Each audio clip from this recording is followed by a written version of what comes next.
जग्गू एक middle class से है और अभी अभी उसका निकाह हुआ है।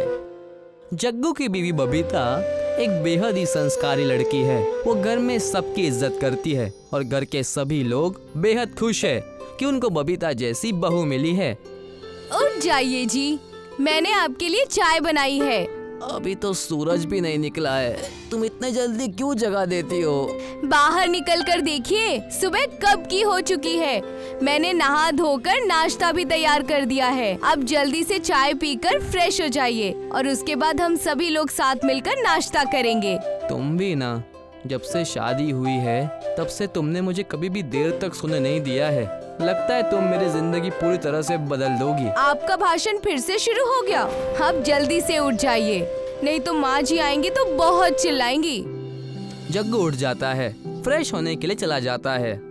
बबीता भी घर के कामों में लग जाती है। जग्गू नहाकर आता है और घर वालों के साथ नाश्ता करने के लिए बैठ जाता है। ये लीजिए माँ जी, एक पराठा और खा लीजिए। नहीं बहू, मैं बस एक ही खाऊंगी। हमारे लड़के को दे दो एक और पराठा, बेचारा थक गया होगा सो सो कर। माँ आप भी ना, मैं सुबह जल्दी उठ गया था, मुझे कुछ काम था इसीलिए कमरे से बाहर नहीं निकला। हाँ, तू कोई ऑफिस का बाबू है ना, जो तुझे कुछ ऐसा काम करना होता है जो तू बंद कमरे में करता है। कुछ भी कहो, काम था तो काम था। अब मुझे आराम से पराठे खाने दीजिए। वैसे भी मुझे गोभी के पराठे बेहद पसंद है। वाह, मजा आ जाएगा। इतने पराठे खाकर तो तुम भी खाओ ना। सिर्फ हमें ही खिलाते रहोगी तो तुम्हारे लिए नहीं बचने वाला। बहू का आज व्रत है, तुझे क्या पता, तू तो रखेगा नहीं व्रत। अब कौन सा व्रत निकला है अचानक से? इस महीने तो कौन सा बड़ा त्योहार भी नहीं है। करवा चौथ का व्रत है मेरा आज, और मैंने ये व्रत आपकी लंबी उम्र के लिए रखा है। जा बहू, तू जाकर थोड़ा आराम कर ले, सुबह से भूखे प्यासे काम कर रही है। बबीता खाने के कुछ झूठे बर्तन उठाती है और उसके बाद अपने कमरे में चली जाती है। कुछ देर बाद जग्गू अपने कमरे में चला जाता है। आज शादी के बाद इस घर में मेरा पहला करवा चौथ है, और करवा चौथ का व्रत भी मैं जिंदगी में पहली बार रख रही हूँ। आज शाम को जल्दी घर आ जाइएगा। ठीक है, मैं जल्दी आ जाऊंगा। तुम कहो तो आज काम पर ही ना जाओ। नहीं, ऐसी बात नहीं है, बस आप व्रत खोलने के लिए समय रहते आ जाइएगा। घर से निकलूंगा तभी तो जल्दी आऊंगा, और वैसे भी मुझे आज ज्यादा काम नहीं है। जग्गू अपने काम के लिए निकल जाता है और बबीता घर पर करवा चौथ के व्रत की तैयारी करती है। रात हो जाती है पर ना तो जग्गू घर आता है और ना ही आसमान में चांद निकलता है। आज मेरा पहला करवा चौथ का व्रत है और इनको आज ही देर करनी थी, इसलिए मैंने इनको पहले ही कहा था कि जल्दी आ जाइएगा। तभी जग्गू वहाँ आ जाता है और देर हो जाने की वजह से बबीता से माफी मांगता है। मुझे माफ कर दो, वो रास्ते में एक अपाहिज मिल गया था, इसलिए मुझे देर हो गई।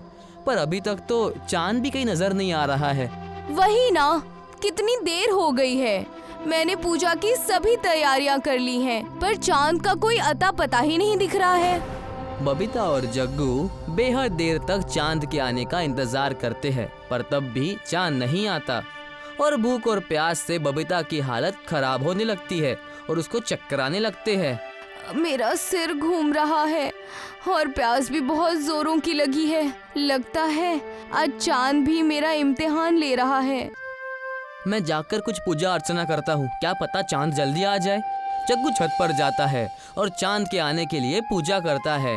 वो सच्चे दिल से बेहद देर तक प्रार्थना करता है। हे चांद भगवान, मेरी पत्नी बबीता ने आज पहली बार करवा चौथ का व्रत रखा है। उसकी तबीयत पहले से ही ठीक नहीं है और वो दिन भर से भूखी प्यासी है। अब प्लीज जल्दी आ जाइए। तभी वहाँ बबीता भी आ जाती है। सीढ़ी से छत पर चढ़ने के वजह से बबीता को चक्कर आते हैं। जग्गू उसको संभालता है और एक जगह पर बिठा देता है। देखो, तुम्हारी तबीयत ठीक नहीं है, अब तुम ये व्रत का चक्कर छोड़ो और पानी पीकर चुपचाप कुछ खा लो। नहीं, ये कोई मजाक थोड़ी ना हो रहा है कि चांद ने आने में देर कर दी और मैं अपना व्रत तोड़ दूं। मैं कोई छोटी बच्ची नहीं हूँ। बात छोटी बच्ची की नहीं है, पर रात बहुत हो चुकी है। देखो, जग्गू बबीता से बात कर ही रहा था कि बबीता को कमजोरी की वजह से फिर से चक्कर आ जाते हैं और वो पूरी तरह से बेहोश हो जाती है। ये देखकर जग्गू घबरा जाता है। उठो बबीता, जग्गू क्या हो गया तुम्हें? आंखें खोलो, देखो। जग्गू बेहद कोशिश करता है पर फिर भी बबीता आंखें नहीं खोलती। तब जग्गू को चांद पर बेहद गुस्सा आता है। ये सब चांद के वजह से हुआ है। आज व्रत के दिन ही मेरे बीवी की ये हालत हुई है। अब मैं चांद को आसमान में नहीं रहने दूंगा। जग्गू के पास एक जादुई रस्सी है जो कि उसे उस अपाहिज ने दी थी जो उसे रास्ते में मिला था, और जग्गू ने उसकी मदद की थी। जग्गू उस जादुई रस्सी को आसमान में फेंकता है और वो जाकर चांद से बंध जाती है। अब पता चलेगा चांद को कि लोगों को सताने का नतीजा क्या होता है। जग्गू जोर से चांद को नीचे खींचता है। छोड़ो मुझे, छोड़ो मुझे, नीचे मत खींचो, अरे मुझे दर्द हो रहा है। पर अब जग्गू उसकी कोई भी बात नहीं सुनता। आह, आह, कौन हो तुम? तुमने मुझे नीचे क्यों खींचा? मेरा नाम जग्गू है और मैंने तुम्हें नीचे इसलिए खींचा क्योंकि तुम समय रहते आसमान में नहीं निकल रहे थे। पहले तो तुम मुझ पर बंधी हुई ये रस्सी निकालो, मुझे बहुत दर्द हो रहा है। नहीं, मैं ये रस्सी नहीं खोलूंगा और अब से तुम मेरी कैद में रहोगे क्योंकि तुम आसमान में रहने के लायक ही नहीं हो। अरे तुम मुझे ऐसे कैद में नहीं रख सकते। मैं पूरी दुनिया को रात में रोशनी देता हूँ। ये सब मैं नहीं जानता। तुम्हारी वजह से मेरी बीवी बेहोश हुई है। शाम से वो बेचारी तुम्हारा इंतजार कर रही थी कि तुम अब निकलोगे तब निकलोगे, पर तुम नहीं आए और वो भूख प्यास से बेहोश हो गई है। जग्गू गुस्से में चांद की रस्सी को खींचकर उसको एक कमरे में बंद कर देता है और बाहर से दरवाजा लगा देता है। अब रहो इसी कमरे में बंद। वैसे भी तुमने हमें बेहद परेशान किया है, अब तुम हमारे मर्जी के हिसाब से चलोगे। जग्गू के चांद को कमरे में बंद करते ही पूरे आसमान में अंधेरा छा जाता है। अगली सुबह होने पर जग्गू चांद को उसी रस्सी की मदद से पकड़कर नीलामी करने के लिए ले जाता है। बेटा, ये तुम चांद को कहाँ ले जा रहे हो? माँ, मैं इस चांद को बेचने के लिए ले जा रहा हूँ।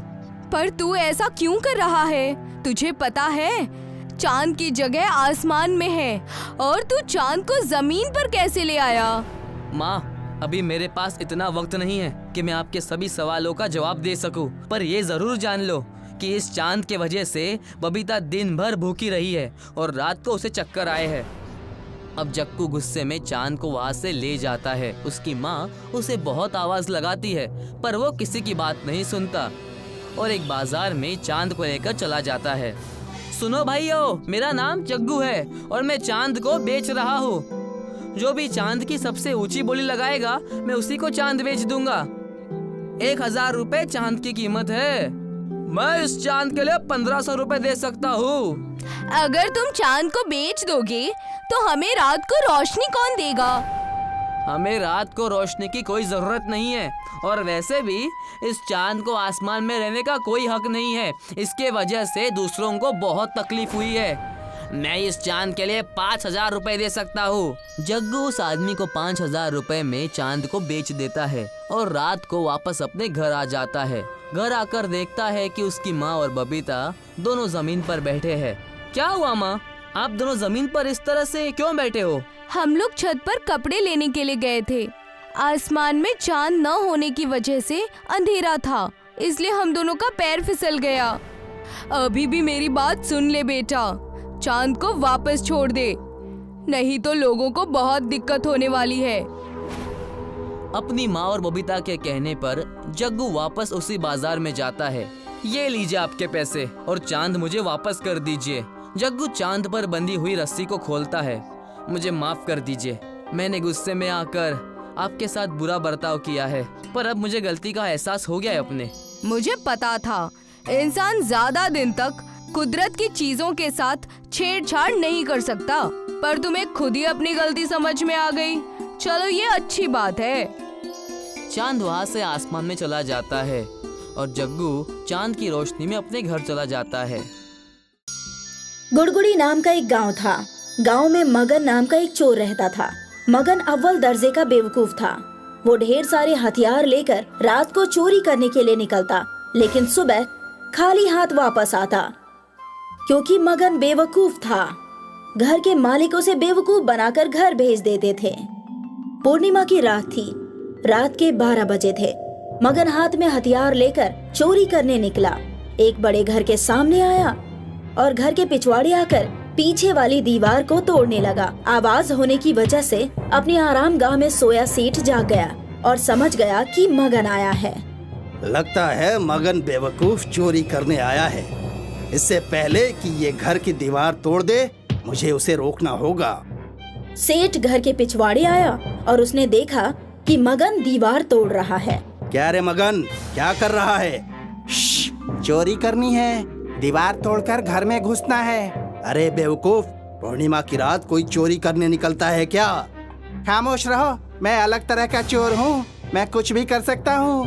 बाकी चोर डरपोक होते हैं, मुझे उनके जैसा ना समझो। मुझे मेरा काम करने दो। मगन की बात सुनकर सेठ सोचने लगा। चलो, ये अब अपने जाल में फंस गया है। आखिरी चाल चलता हूँ और अपनी आरामगाह में जाकर सो जाता हूँ। फिर सेठ ने मगन से कहा, अगर तू कुछ भी कर सकता है और तू बाकी चोरों से अलग है तो ये साबित करके दिखा। उसके लिए क्या करना होगा मुझे? बाकी चोर धन दौलत चुराते हैं, तू ना चांद को चुरा कर दिखा। सेठ की बात सुनकर मगन ने चांद की तरफ देखा और फिर सेठ से बोला, ठीक है, मंजूर है। कल सुबह चांद मेरे हाथ में होगा। इतना कहकर मगन वहाँ से चला गया और सेठ खुश होकर अपने घर में जाकर सो गया। मगन चांद की तरफ देखकर सोचता हुआ जा रहा था कि चांद को चुराऊं कैसे। सब मुझे बेवकूफ समझते हैं, लेकिन मैं बेवकूफ हूँ नहीं। चांद चुरा कर जब मैं अपनी अकल का सबूत दूंगा तो सेठ की शक्ल देखने लायक होगी। तभी मगन को पेड़ की डाली पर एक चमगादड़ उल्टा लटका हुआ दिखा।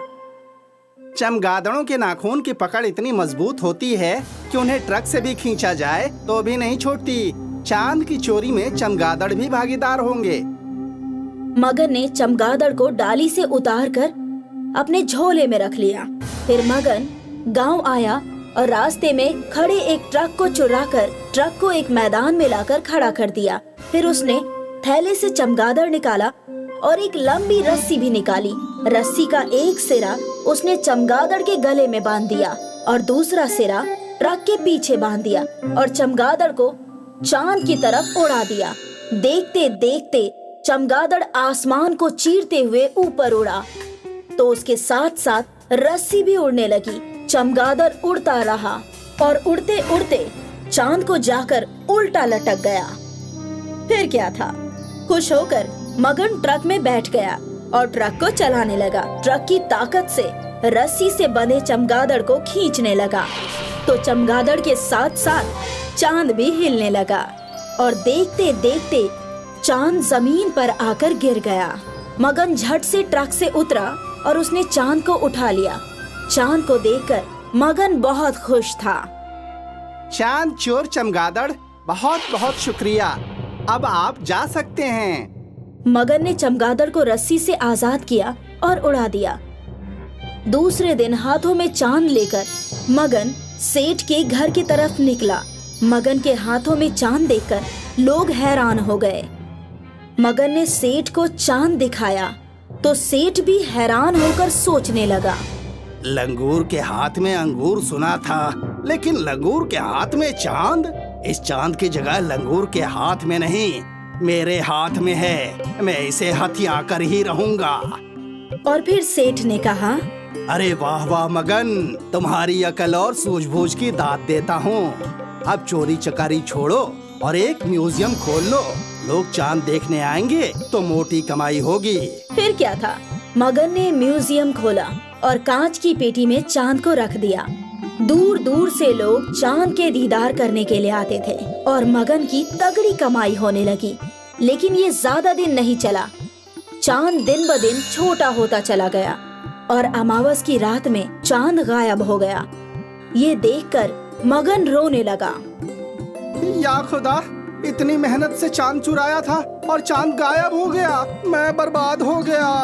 मगन जोर जोर से रोने लगा। तभी सेठ वहाँ आए और बोले, बहुत बुरा हुआ मगन, तुम तो बर्बाद हो गए। अब क्या करोगे? आप ही बताइए क्या करूं? ये म्यूजियम तुम मुझे बेच दो। हाँ, खरीद लो। चांद तो चला गया, अब मुझे इसकी क्या जरूरत, खरीद लो। और फिर सेठ ने चंद रुपए देकर म्यूजियम खरीद लिया और मगन चला गया। कुछ दिन बीते, अमावस का असर खत्म हुआ और पूर्णिमा आने लगी। आहिस्ता आहिस्ता चांद बढ़ने लगा और लोग फिर से चांद देखने आने लगे। इस तरह सेठ मोटी कमाई करने लगा और बेवकूफ मगन फिर से घरों के पिछवाड़े जाकर दीवार तोड़ने लगा।